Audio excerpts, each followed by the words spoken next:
Bonsoir à toutes et à tous, bienvenue dans mon live 307 sur mon défi 365 jours de live. Quand vous êtes là, vous pouvez me faire un petit coucou dans les commentaires.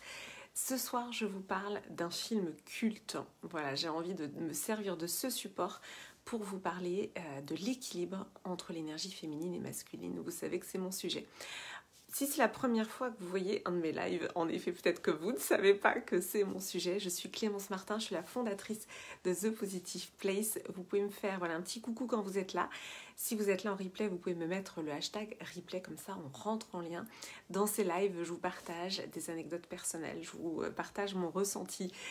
Coucou Marie-Laure, je vous partage différentes choses. Et là, ce soir, je vais prendre un film culte que je vais vous décortiquer pour vous parler de cette énergie féminine et masculine. J'aime bien revoir en fait des films de mon enfance qui m'ont marqué, qui m'ont fait du bien et les montrer à mon fils. Voilà, c'est un petit peu mon kiff du moment. Je ne sais pas si vous faites ça vous aussi de votre côté. Donc le film dont je vais vous parler ce soir, c'est un film qui est assez vieux finalement, qui s'appelle La Chèvre, que vous connaissez sans doute, avec Gérard Depardieu et Pierre Richard. Voilà, j'ai dû me concentrer pour retrouver le nom de cet acteur. Donc Pierre Richard et Gérard Depardieu. Et ce film pour moi est la parfaite incarnation, explication, matérialisation de l'équilibre entre l'énergie masculine et féminine. Très rapidement, le pitch du film, Pierre Richard est embauché par un riche patron d'entreprise qui a perdu sa fille en Amérique latine. Sa fille est très maladroite, il lui arrive que des galères. Il se trouve que Pierre Richard, c'est exactement la même chose. Et donc, il pense que Pierre Richard étant aussi maladroit que sa fille, eh bien, il va forcément retomber sur sa trace, il va la retrouver. Mais Pierre Richard ne part pas tout seul en Amérique latine, il part accompagné de Gérard Depardieu, qui pour le coup est un véritable enquêteur, un vrai. Et donc, les deux personnages, on va les voir évoluer dans cette recherche de cette jeune fille qui a disparu. Petit quiz déjà pour commencer ce live. À votre avis, qui incarne l'énergie féminine dans ce film, entre les deux personnages, et qui incarne l'énergie masculine? Il y en a un des deux qui incarne l'énergie masculine et l'autre qui incarne l'énergie féminine. Je vous laisse le temps de répondre, vous pouvez me mettre la réponse en commentaire. Avant de vous répondre, je vous en dis un petit peu plus. Pierre Richard, en fait, il suit son intuition, il suit ses ressentis, il se laisse un petit peu porter et en effet, il lui arrive plein de galères. Et ce qui se passe, c'est que les galères, en fait, une à une, leur permettent de remonter la trace donc, de la jeune fille disparue. À l'inverse, Gérard Depardieu incarne l'organisation, la structure, la planification. Et ce qui est très drôle et ce qui est super bien fait dans le film, c'est qu'on voit comment finalement les deux se complètent. C'est-à-dire qu'au départ, Gérard Depardieu ne croit absolument pas à cette histoire de hasard, de chance ou de malchance, d'intuition, de ressenti. Il nie tout en bloc. Et à côté de ça, il est très cartésien dans l'organisation, etc.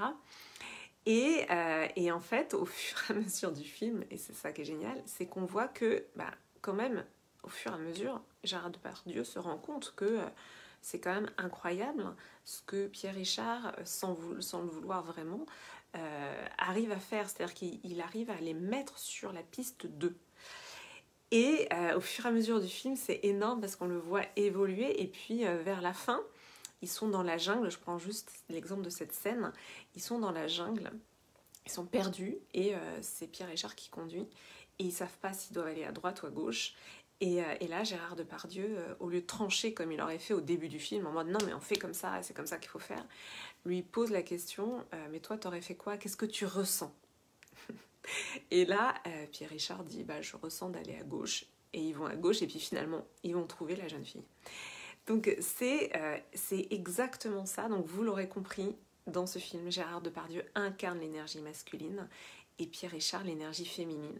Et en fait, les deux se complètent parce que à la fois suivre son ressenti, son intuition nous mène sur des chemins qu'on n'aurait pas imaginés et qui sont justes pour nous.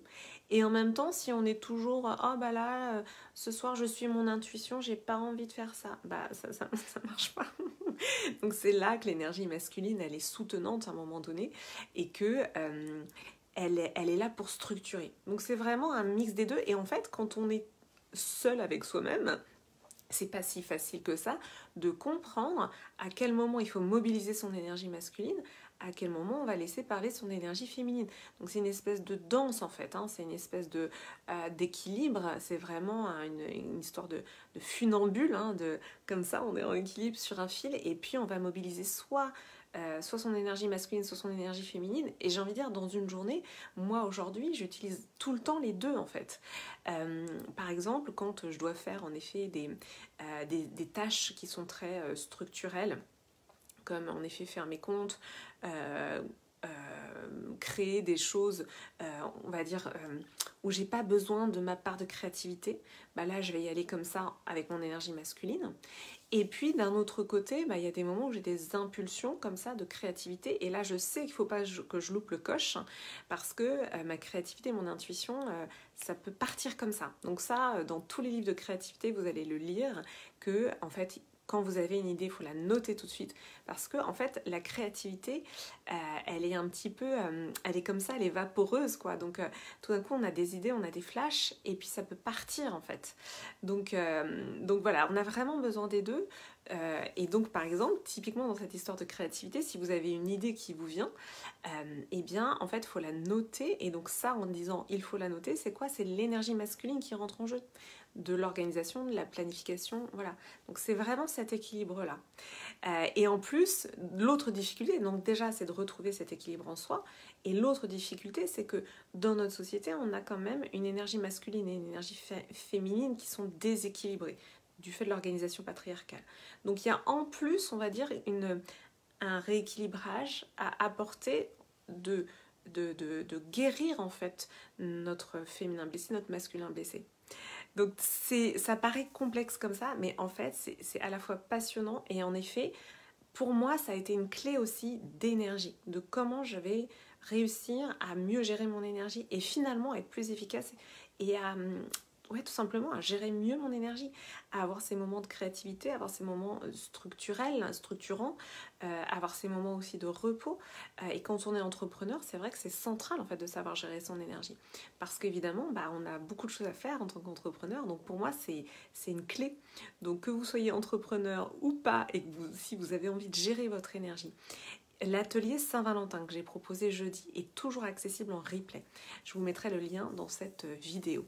Et je vous l'annoncerai demain, mais voilà, je vais ouvrir pour un petit nombre de personnes des accompagnements en one-to-one, vraiment autour de cette dimension d'équilibre, d'équilibrage de nos polarités masculines et féminines. Je dis en petit nombre parce qu'en fait, je n'ai plus beaucoup de place dans mon agenda au niveau des accompagnements individuels. Donc je vous l'annoncerai demain. Et voilà, donc si ça vous parle, si ça vous intéresse d'avoir l'info en avant-première, vous m'envoyez un petit message et je vous mettrai le lien de l'atelier Saint-Valentin dans cette vidéo qui est vraiment, on va dire, une première marche, une première brique si vous souhaitez approfondir ce sujet de l'équilibre de nos polarités masculines et féminines. Voilà pour ce live de ce soir. Si vous pensez que quelqu'un a besoin d'entendre ce live, n'hésitez pas à lui partager. Merci à toutes celles et ceux qui sont passés dans le live. Je ne vois pas tout le monde. Je vous embrasse très très fort et je vous dis à demain.